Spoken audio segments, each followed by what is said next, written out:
একমাত্র শেখ হাসিনাই বুঝছে, শেখ হাসিনা চিনছে ইউনুসকে। আমাদের মতো রাম ছাগল কেউ বোঝে নাই, রাষ্ট্রপতি জানে না তার নামে প্রজ্ঞাপন জারি হয়ে গেছে।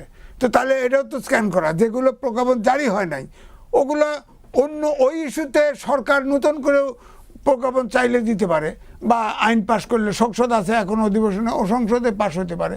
কিন্তু যেগুলো স্বাক্ষরিত না, যেগুলো ভুয়া, ধরেন এই যে আগে প্রেসিডেন্ট, প্রধানমন্ত্রী এবং বিরোধী দলের নেতার 3 মাসের SSF গার্ড ভিভিআইপি হিসাবে মর্যাদা ছিল, উনি ইয়া করছে 1 বছর নিয়ে নিয়েছে ইউনুস সাহেব, কেউ জানে না।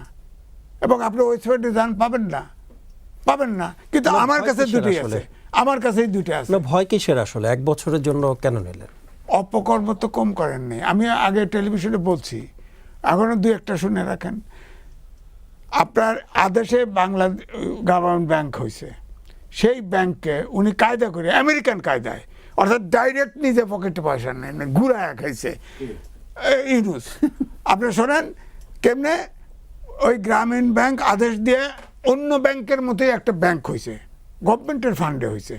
হ্যাঁ, সেইটাতে এক হলো 67 বছরে রিটায়ারমেন্ট ছিল, ওটা মানে নাই, সেটা আলাদা কথা, সুপ্রিম কোর্টের প্রতি গেছে আলাদা কথা। কিন্তু এটাকে ক্ষুদ্র ঋণ সংস্থা বানায়া উনি 666 কোটি মাফ করে দিছে। গ্রামীণ ফোন 4000 কোটি টাকা মাফ করে দিছে। আপনার উনি তো বিশ্ববিখ্যাত নোবেল লরেট, সারা বিশ্বের 3-0 থিওরি চালায়।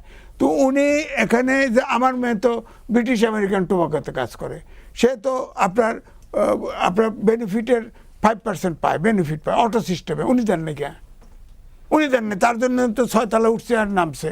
আর আমি একটা রাম ছাগল, আমি তার বিশ্ববিখ্যাত জাতীয় সম্পদ মনে করে তার পক্ষে টকশো করতে গিয়ে আমি হ্যাকেল হয়েছি, এবং তার পক্ষে আমি লিখেছি, রেকর্ড আছে, আমার রেকর্ড আছে, তার পক্ষে লিখেছি। এখন তো দেখতেছি যে একমাত্র শেখ হাসিনাই বুঝছে, শেখ হাসিনা চিনছে ইউনুসকে। আমাদের মতো রাম ছাগল কেউ বোঝে নাই। হ্যাঁ, আপনি যান দিয়ে বাড়ি যান, বলা হয়েছে আগে বলছে, তার পক্ষের লোকরা এসে বলছে না অনেক বিশ্ববিদ্যালয় ছিল, তারটা তো দেয় নাই।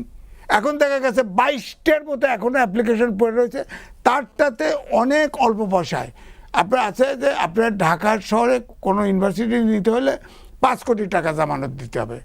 উনি এটাকে কায়দা কানুন করে 2 নম্বরই করে 1.5 কোটি টাকা দিয়ে ওইটা বিশ্ববিদ্যালয় নিচে, তাও পক্ষে গ্রামীণ, ওনার নামে না, ইউনুস মেডিকেল, ইউনুস নার্সিংহোম, ওই দিয়ে বাড়ি যান, পুরোটা মিরপুর কিনে ফেলাইছে, সে টাকা আসলো থেকে। এগুলো তদন্ত হতে হবে। তো তার এছাড়া বহু আছে, সে এমন আছে যে আপনার man power recruitment agency, man power পর্যন্ত এটাও নিছে সে, তার তো বহুত ফিরিস্তে আছে।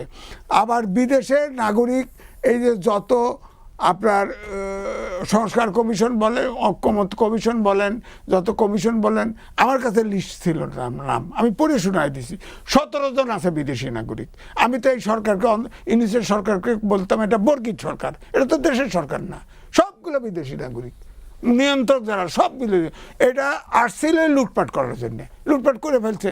এখন আমি সরকারকে প্রশ্ন করব যে ইউনিট সরকারের বিরুদ্ধে যতগুলা অলরেডি উকিল করছে, ধরেন 111-এর কুশীলবদের আমি একটা পত্রিকা দেখলাম, প্রথম আলোতেই দেখছি, অলরেডি 113 জন আইডেন্টিফাই হয়েছে, পাওয়া গেছে। এখন আপনার কথা হচ্ছে যে অন্তর্বর্তীকালীন সরকারের বিরুদ্ধে, উপদেষ্টাদের বিরুদ্ধে যে দুদকে অভিযোগ পড়ছে, তা তদন্ত না করলে তো আমরা কথা বলবো, অবশ্যই কথা বলবো, চোরকে পক্ষে থাকা। ধন্যবাদ আপনাকে। আমাদের দেশে ইংরেজি বাংলা মিলে প্রায় 12 প্রকার শিক্ষা ব্যবস্থা আছে, এবং সব জায়গায় মাস্টার ডিগ্রি দেওয়া হয়। সেই চিন্তার থেকে কেউ বেরোতে পারে না, যার ফলে কোনো জাতীয় ইস্যুতে আমরা একমত হতে পারি না। 12 প্রকারের চিন্তা করি, যার ফলে আমাদের ভিতরে এত বিভক্তি। আবার আমাদের মুসলমান সেক্ট, এটা তো গুগলে সার্চ দেন 73টা প্রকারের মুসলমান আছে, এক হবে কি করে? যার ফলে ওআইসি দোষ হচ্ছে গণতান্ত্রিক চর্চাটা হয় না। যেমন ধরেন শরীফ ভাই প্রশ্ন তুললো, রাজ্জাকি ভাই প্রশ্ন তুললো, আমিও প্রশ্ন তুলতে চাই। ধরেন ক্রিকেট বোর্ডটা যে গঠন করা হলো, এখানে মোটামুটি এক পরিবারের আত্মীয় চলে গেছে না? প্রশ্ন তো উঠবে, প্রশ্ন তো উঠতে হবে, উঠবে। আচ্ছা, 2, বাংলাদেশে বাপের পোলা অথবা বাংলাদেশ ব্যাংকের গভর্নর, স্বামীর বউ আর বাপের পোলা। হ্যাঁ, আমি কই বাংলাদেশ ব্যাংকের যে গভর্নর, তাকে সরানো হলো, তাক নিয়েও আলোচনা আছে, কিন্তু তাকে তো টেলিফোন করলে ভাই আমাদের লোক দেবো, সে চলে যেত রিজাইন করে। এখন তাক নিয়ে তো বলা হচ্ছে মব সন্ত্রাস, রাষ্ট্রীয় মব সন্ত্রাস হয় না এটা আমি জানি, কারণ বাংলাদেশ ব্যাংকে আমার আত্মীয় আছে জিএম, সে ওখানে বিএনপি, জামাত, আওয়ামী লীগ থেকে শুরু করে 10-12 প্রকার সংগঠন আছে, সবাই তার বিরুদ্ধে দাঁড়ায় গেছিল। তো ওইটা ওই কাকতালীয়ভাবে যখন তার চাকরি দেখছে নাই, সবাই তার কাছে আগায় গেছে, এটা তো আগে গেল। তারপরে ব্রিটেনের বাংলাদেশের যে রাষ্ট্রদূত, তাকে আপনি ব্রিটেনের আপনি এয়ারপোর্টে নেমেই বলে দিলেন ওর চাকরি নেই, বলেন একটা এভাবে হয়? একটা আপনি তাকে কল করেন, রাখবেন না, সরকার আইছেন, আপনি রাষ্ট্রদূত দিবেন, আর একটা সমস্যা নাই। হ্যাঁ, রাজাকি ভাই দিলেন, আমারে দিলেন, শরীফ ভাই দিলেন, সমস্যা নাই, যারে খুশি দেন। সরকারে আসছেন, আপনার লোক, বিশ্বস্ত লোক লাগবে, দেন আপনি।